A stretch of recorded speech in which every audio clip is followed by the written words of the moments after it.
নমস্কার বন্ধুরা, আজ আমি তোমাদের পাঠ করে শোনাবো লেখিকা লীলা মজুমদারের হাসির গল্প গনসার চিঠি। শুরু করলাম আজকের গল্প পাঠ গনসার চিঠি। ভাই সন্দেশ, অনেক দিন পর তোমায় চিঠি লিখছি। এর মধ্যে কত যে কী সব ঘটে গেল, যদি জানতে তোমার গায়ের লোম খাড়া হয়ে গেঞ্জিটা উঁচু হয়ে যেত, চোখ ঠিকরে বেরিয়ে আসতো, হাঁটুতে হাঁটুতে ঠক ঠক হয়ে কড়া পড়ে যেত। আজকাল আমি মামা বাড়ি থাকি, আমার মনে হয় ওরা কেউ ভালো লোক নয়।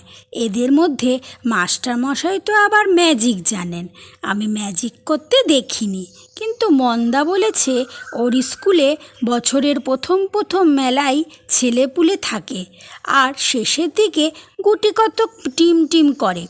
এদিকে মাস্টারমশায়ের ছাগলের ব্যবসা দিন দিন বেড়েই চলেছে। এ কিন্তু বাবা সুবিধার কথা নয়। ছেলেগুলো যায় কোথায়? মাস্টারমশায়ের চেহারাটা ভাই কীরকম যেন, সরু ঠ্যাং, পেন্টেলুন, উনি কখনো ধোপার বাড়ি দেন না। সাদা কালো চৌকোটা কোট পরেছেন তো পরেছেনই, আবার চুলগুলো সামনের দিকে খুদে খুদে, পেছনের দিকে লম্বা মতন, মধ্যিখানে দাঁড় করানো, মাঝের গোপ বেটে খাটো, পাশের গোপ ঝুলে ঝুলে। ওর জুতোগুলো কে জানে বাপ কিসের চামড়া, কিসের তেলে চুবিয়ে, কিসের লোম দিয়ে সেলাই করা। ও বাবা গো, মা গো, ইচ্ছে করে ওর স্কুলে কে যাবে, মানে কে স্বচক্ষে দেখেছে প্রথম সপ্তাহে ঘরের ভিতর 7টা ছেলে পেলসিন চিবোচ্ছে, আর ঘরের বাইরে 2টো ছাগল নোটে চিবোচ্ছে। মাস্টারমশাই গা নাচাচ্ছেন। পরের সপ্তাহে মাকে আবার দেখেছে ঘরের ভিতর ছেলে 6টা পেলসিল চিবোচ্ছে, আর ঘরের বাইরে 3টে ছাগল নোটে চিবোচ্ছে। মাস্টারমশাই জিভ দিয়ে দাঁতের ফোকর থেকে পানের কুচি বের করছেন। আবার তার পরের সপ্তাহে হয়তো দেখবে ঘরের ভিতর 5টা ছেলে পেন্সিল চিবোচ্ছে, আর ঘরের বাইরে 4টে ছাগল নোটে চিবোচ্ছে। মাস্টারমশাই সেফটিবিন দিয়ে কান চুল করছেন। শেষটা হয়তো ঘরের দরজায় তালা মারা থাকবে, আর ঘরের বাইরে 9টা ছাগল নোটে চিবিয়ে দিন কাটাবে। মাস্টারমশাই খাড়ায় কান শান দেবেন। তাছাড়া সেই যে বিভু আরশোল্লা পুস্ত এবার গুবরে পোকাও খেয়েছিল, সে বলেছে সে দেখেছে মাস্টারমশাইয়ের বাসকে হলদেটে তুলো কাগজে লাল দিয়ে লেখা খাতা। সে লাল কালিও হতে পারে, অন্য কিছুও হতে পারে। ওর লেবু গাছে মাকড়সারা কেন জানি না জাল বোনে না। পেঁপে গাছে সে গোল গোল চকচক চকচকে জন্তু নেই, দেয়ালে টিকটিকি নেই। একটা হতে পারে মাস্টারমশাই রোগা গিন্নির মোটা বাঁশের ডগায় ঝটা বেঁধে দিন রাত ওত পেতে থাকেন, কিন্তু কিছু বলা যায় না।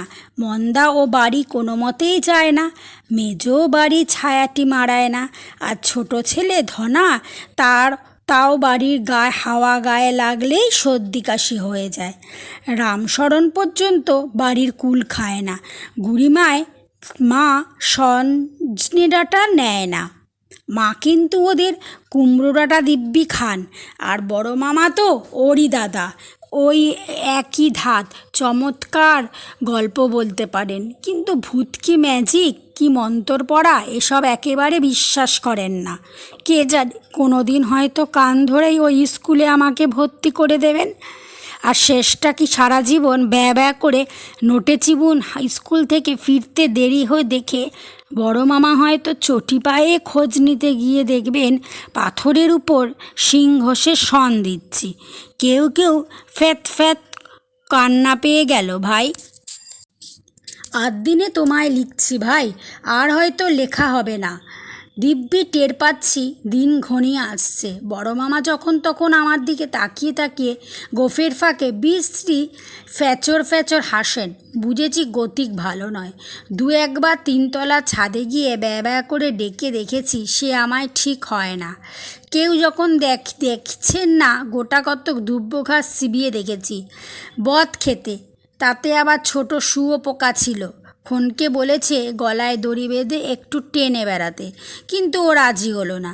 এদিকে অভ্যাস না থাকায় কী যে হবে তাও জানি না। এসব নানা কারণে এতকাল চিঠি লিখতে পারিনি, বুঝতেই তো পারছো।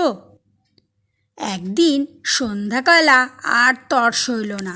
কেটস পায়ে দিয়ে শুট শুট মাস্টারমশাইয়ের বাড়ি টপকে ছাগল দিয়ে ডিঙিয়ে জানালার গরাত খিমচে ধরে পায়ের বুড়ো আঙুল দাঁড়িয়ে চিংড়ি মাছের মতন ডান্ডার আগায় চোখ বাগিয়ে ঘরের ভিতর উঁকি মারলাম। দেখলাম মাস্টারমশাই গলা বন্ধ কোট খুলে রেখে মোড়ায় বসে হুঁকো খেতে চেষ্টা করছেন, আর গিন্নি মাটিতে বসে কুলো থেকে খাবলা খাবলা শুকনো বড়ি তুলছেন।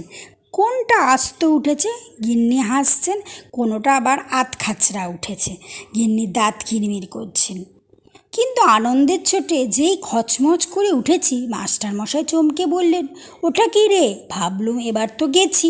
কান ধরে ঝুলিয়ে ঘরে টেনে আনলেন, নখ দিয়ে খিমচে দিয়ে গিরগিটির মতন মুখ করে বললেন, ও বাদর। বললুম, আজ্ঞে স্যার। ছাগল বানাবেন না স্যার?